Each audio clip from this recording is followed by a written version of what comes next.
สบายดีวันนี้แอสอนจะมาเอ็ดวิดีโอเนาะเกี่ยวกับการกินไอบูเพราะว่าไอบูตัวนี้เป็นตัวช่วยเกี่ยวกับการลดน้ำหนักเนาะสำหรับคนใดที่ว่าอยากลดน้ำหนักเนาะโอเคไอบูตัวนี้เป็นซองสีฟ้าเนาะเป็นอาหารเสริมเกี่ยวกับการช่วยระบบฟื้นฟูร่างกายของเฮาเนาะช่วยเกี่ยวกับระบบเผาผลาญในร่างกายของเฮาในร่างกายของเฮาเนี่ยมีระบบเผาผลาญที่ดีสามารถเผาผลาญไขมันส่วนเกินได้เนาะแล้วยังช่วยเกี่ยวกับการลดค่าน้ำตาลในเลือดลงและการเห็นให้ระบบขับถ่ายดีขึ้นเนาะถ่ายง่ายถ่ายสะดวกแล้วก็ช่วยเกี่ยวกับให้ความชุ่มชื้นในร่างกายของเฮาเนาะง่ายๆร่างกายของเฮาเนี่ยต้องการความชุ่มชื้นต้องการมีพลังงานเนาะเวลากินไปแล้วจะเห็นเฮาบ่ง่วงนอนเนาะคนที่ว่าเห็ดเปียกบันนี้ได้มาแล้วเนาะไอสอนจะได้น้ำมาตุงนึงแล้วก็ได้ไอบูมาเนาะเพราะว่าหาแต่ไปกินข้าวมาเนาะกินข้าวมาละแน่นท้องอึดเนาะหรือว่าเอาง่ายๆกินซะสมหลายเกินไปในท้องอึดแล้วมากินตัวไอบูใส่เนาะไอบูจะให้ความชุ่มชื้น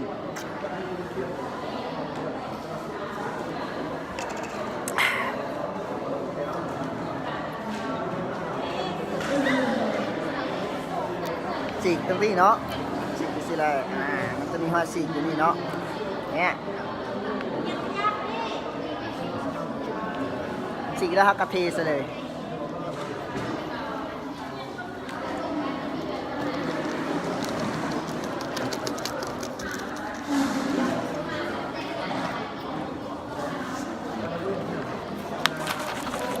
เมื่อเขาเทเสร็จแล้วเนาะเขาก็เขย่าเลยให้มันละลายดีมันจะมีกากใยอาหารเนาะแล้วก็มีลำข้าวโอ๊ตเนาะเบต้าคูแคนเนาะส่วนประกอบที่ว่าช่วยเกี่ยวกับการลดค่าน้ำตาลในเลือดลงเนาะช่วยเกี่ยวกับระบบสูบฉีดของเลือดอย่าเสือของเขาก็แล้วกัน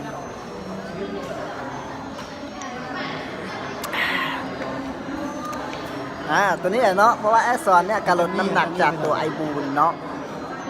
ลดได้11กิโลจากน้ำหนัก63เนาะยังเหลืออยู่52เพราะว่าแอสซอนไม่ได้เป็นคนใหญ่เนาะไม่ได้เป็นคนใหญ่สูงเป็นคนธรรมดาเมื่อก่อนเนี่ยตุ้ยเนาะตุ้ยร่างกายหรือว่าเอาง่ายๆมีพุงเนาะมีพุงแล้วมากินไอบูใส่ช่วยเกี่ยวกับระบบเผาผลาญดีขึ้นปัจจุบันเนี่ยไม่จำเป็นต้องอดอาหารเนาะสามารถกินได้ทุกที่ทุกวันเลยกินได้ตลอดเวลาซึ่งมีกากใยอาหารที่จะช่วยทดแทนค่าอาหารให้เราด้วยเนาะจะเห็นให้เราปั้นเหงื่อได้ง่ายเนาะปั้นเหงื่อได้ง่ายและการลดน้ำหนักได้ดีเผาผลาญแคลอรี่ได้ดีสามารถลดได้เนาะ1 ซองเทียบเท่ากับการได้ออกกำลังกาย45 นาที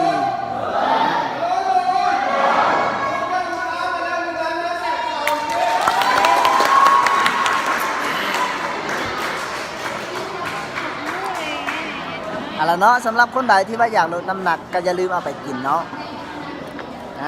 ลดน้ำหนักอย่าลืมเอาไปกินเพราะว่ามันจะช่วยหน้าที่เผาผลาญ